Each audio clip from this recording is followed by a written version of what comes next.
બીઝેડના કૌભાંડમાં એ આરોપીને હાઈકોર્ટનો આ સૌથી મોટો આદેશ। કૌભાંડી ભૂપેન્દ્રસિંહ ઝાલાને નીચલી કોર્ટમાં 5 કરોડ રૂપિયા જમા કરાવવા આદેશ કરવામાં આવ્યો છે।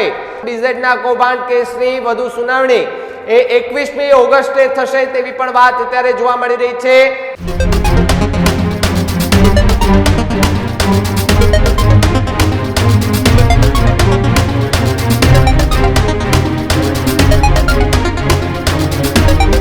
નમસ્કાર, આપ જોઈ રહ્યા છો ન્યૂઝ રૂમ અને આપની સાથે હું છું ભાવિક। સમાચાર એ બીઝેડ ગ્રુપને લઈને સામે આવી રહ્યા છે કે જ્યાં એક સૌથી મોટી અપડેટ અત્યારે સામે આવી રહી છે। ભૂપેન્દ્રસિંહ ઝાલા કે જેમને લઈને એક સૌથી મોટા સમાચાર સામે આવી રહ્યા છે। બીઝેડના કૌભાંડમાં એ આરોપીને હાઈકોર્ટનો આ સૌથી મોટો આદેશ।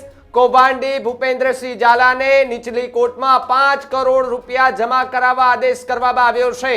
10 દિવસમાં ડીપીઆઈડી કોર્ટમાં એ રૂપિયા જમા કરાવવા હાઈકોર્ટે હુકમ કર્યા હોવાના સમાચાર। બીઝેડના કૌભાંડ કેસની વધુ સુનાવણી એ 21મી ઓગસ્ટે થશે તેવી પણ વાત અત્યારે જોવા મળી રહી છે। આરબીઆઈની મંજૂરી વગર બીઝેડની ભાગીદારીની એ પેઢી બનાવી હોવાનો પણ ખુલાસો થવામાં આવ્યો છે। તો બીજી તરફ આરોપી મૌખિક રીતે વધુ વ્યાજ આપવાનો એ વાયદો કરતો હોવાનો પણ ખુલાસો થયો છે।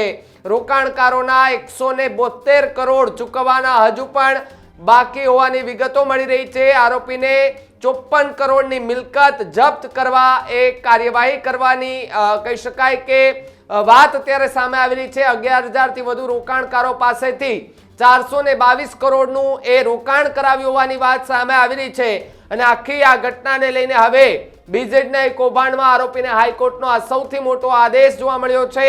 ભૂપેન્દ્રસિંહ ઝાલા જે કૌભાંડી છે, આ બીઝેડ ગ્રુપના જે મુખ્ય મેન ચહેરો છે, એને ડીપીઆઈડી કોર્ટમાં એ રૂપિયા જમા કરાવવા હાઈકોર્ટનો આદેશ છે।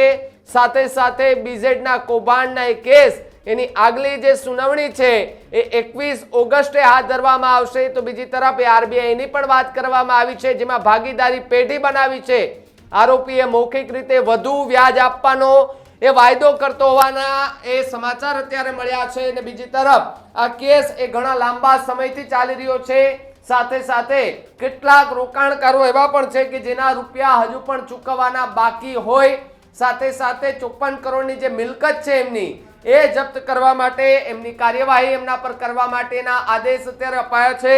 મારી સાથે મારા સહયોગી પ્રદીપ કચિયા જોડાય છે। પ્રદીપ, જે રીતે બીઝેડના કૌભાંડમાં આરોપીને હાઈકોર્ટમાં સૌથી મોટો આદેશ અત્યારે અપાયો છે, તો બીજી તરફ એમને એ નીચલી કોર્ટે ભૂપેન્દ્રસિંહ ઝાલાને 5 કરોડ જમા કરાવવાના આદેશ અપાયા છે। શું વધુ વિગત?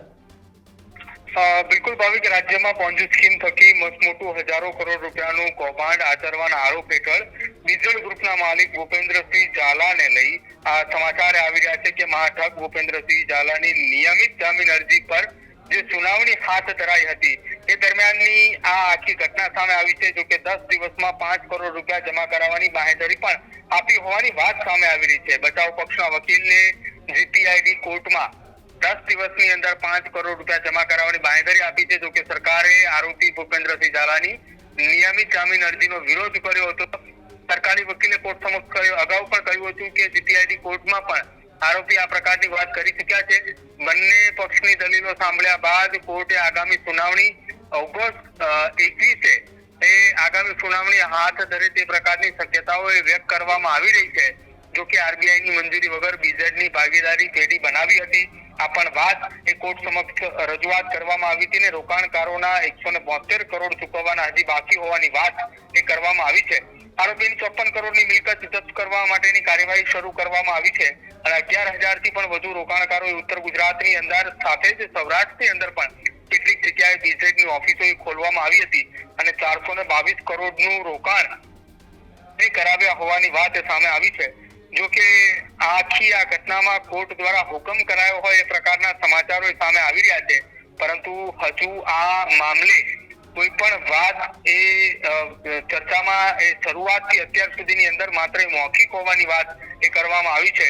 મૌખિક રીતે વ્યાજ ચૂકવવાની પણ આરોપી દ્વારા કરવામાં હોવાની સામે આવી છે। જો કે આગામી 21 ઓગસ્ટે જ્યારે સુનાવણી હાથ ધરવામાં આવશે ત્યારે આખી આ ઘટનાને લઈ ખુલાસો થાય તેવી શક્યતાઓ છે। ભાવિક। પણ પ્રદીપ, બીજી એક પણ વાત કે કેટલાય કરોડ રૂપિયાનું એ રોકાણ, સાથે સાથે કેટલાય લોકો પાસેથી એ સ્કીમ હેઠળ પૈસા લેવા, હજુ પણ એ પ્રકારની વાત એક પણ વ્યક્તિને વળતા જે રૂપિયા એને આપવાના હોય છે તે નથી મળ્યા અને આખું આ કેસ છે કોર્ટની અંદર ગયો છે. હવે ત્યાં સુનાવણી 21 તારીખના રોજ પાછી હાથ ધરાશે સુનાવણી. અને બીઝેડનું આખું જે કૌભાંડ, પોન્જી સ્કીમની જે વાત, ભૂપેન્દ્રસિંહ ઝાલા કે જેમના પર આ ગંભીર આરોપ લગાવવામાં આવ્યા હતા અને એમની ધરપકડ થઈ ગઈ છે. હવે એમના જે કહી શકાય કે બીઝેડની જેટલી આ પ્રકારની જે કહી શકાય કે દુકાનો હતી, બોર્ડ લગાવેલા હતા, એ બધા ત્યાં બંધ થઈ ગયા છે. અને મૌખિક એવું પણ સાંભળવા મળ્યું કે વધુ વ્યાજ ચૂકવવા અને એવી વાતો કરતા હતા. એનો કોઈ ખુલાસો થયો છે ખરો? બિલકુલ ભાવિક, બીઝેડની અંદર આખા ગ્રુપની વાત કરવામાં આવે તો જ્યારથી આ પોન્જી સ્કીમનું રેકેટ સામે આવ્યું છે ત્યારથી સતત ભૂપેન્દ્રસિંહ ઝાલા જે છે એ શરૂઆતના તબક્કાની અંદર લગભગ એકાદ મહિના સુધી ફરાર રહ્યા હતા અને રોકાણકારોના પૈસા જે છે તે ડૂબ્યા હોવાની ચર્ચાઓ ચાલી હતી. તો કે હવે આખી આ ઘટનામાં જ્યારે આ પોન્જી સ્કીમને લઈને મસ્ત મોટું જે કૌભાંડ આચરનાર બીઝેડ ગ્રુપના માલિક ભૂપેન્દ્રસિંહ ઝાલાની જે જામીન અરજીને લઈને સુનાવણી પણ હાથ ધરવામાં આવી હતી. અત્યાર સુધી તેઓ ડિફોલ્ટ ન થયા હોવાના બચાવ પક્ષના વકીલ તરીકેની વાત પણ કરવામાં આવી છે. પરંતુ ભાવિક, આગામી 21 ઓગસ્ટના રોજ એ મામલે ખુલાસાઓ થશે કે શું હકીકત છે, કેટલા રકમ, કેટલી કરોડની રકમ એ કેટલા દિવસની અંદર જમા કરાવવાની રહેશે. અને આખો એ આંકડો હજી સુધી સ્પષ્ટ નથી થયો. કેટલાક દસ્તાવેજી પુરાવા, કેટલીક ઓફિસમાંથી ચોરી થયાના પણ સમાચારો ભૂતકાળની અંદર સામે આવ્યા હતા. હવે જોવાનું રહેશે કે આગામી સમયમાં કયા પ્રકારના સમાચારો આવે છે અને સાથે જ કયા પ્રકારની માહિતી એ કોર્ટ દ્વારા અને પોલીસ દ્વારા ખુલાસાઓ કરવામાં આવે છે. ભાવિક જી પ્રદીપ, ખૂબ ખૂબ આભાર માહિતી બદલ. તો જે પ્રકારે બીઝેડના એ ભૂપેન્દ્રસિંહ ઝાલા કે જેમના પર એ શરૂઆતમાં આરોપ હતા, ત્યારબાદ જો કે 1 મહિના સુધી એ ફરાર હતા અને તેમની ધરપકડ થયા બાદ આખી આ ઘટના પરથી એ પડદો ઉચક્યો અને કરોડો રૂપિયાનું એક કૌભાંડ સામે આવ્યું પોન્જી સ્કીમના નામે. ત્યારબાદ એમની ધરપકડ થઈ અને ધરપકડ બાદ એમના જે સમર્થકો હતા તેના દ્વારા એ નારા પણ લગાવવામાં આવતા હતા કે જે બીઝેડ ગ્રુપ છે એ બહુ સારું કામ કરી રહ્યું છે. એમના પર જે આરોપ લગાવવામાં આવ્યા એ ખૂબ ખોટા છે, એ પાયાવિહોણા છે. પરંતુ એને સાબિત કરવા માટે પુરાવાની જરૂર હોય છે, કારણ કે કોર્ટ એ મૌખિક નહીં પરંતુ પુરાવા ઉપર ચાલે છે. ત્યારે આગામી 21 તારીખે કયા પુરાવા સાથે કોર્ટ એ આદેશ આપે છે. જો કે અત્યારે તો એ આદેશ આપ્યો છે કે જે કરોડ રૂપિયાની વાત કરવામાં આવી છે કે જમા કરાવવામાં આવે નીચલી કોર્ટમાં, 5 કરોડ જેટલા રૂપિયા એ નીચલી કોર્ટમાં જમા કરાવવાનો જે આદેશ અપાયો છે તેના પર હવે જોવાનું રહ્યું કે આગામી 21 તારીખે સુનાવણીમાં શું નવું થાય છે અને બીઝેડના જે ભૂપેન્દ્રસિંહ ઝાલા છે તેમને હજુ પણ જેલમાં રહેવું પડે છે કે કેમ, એ સમય આવશે ત્યારે ખબર પડશે. આખી આ ઘટનાને લઈને તમારું શું માનવું છે કમેન્ટ બોક્સમાં ખાસ લખજો. જોતા રહેજો ન્યૂઝ રૂમ. નમસ્કાર.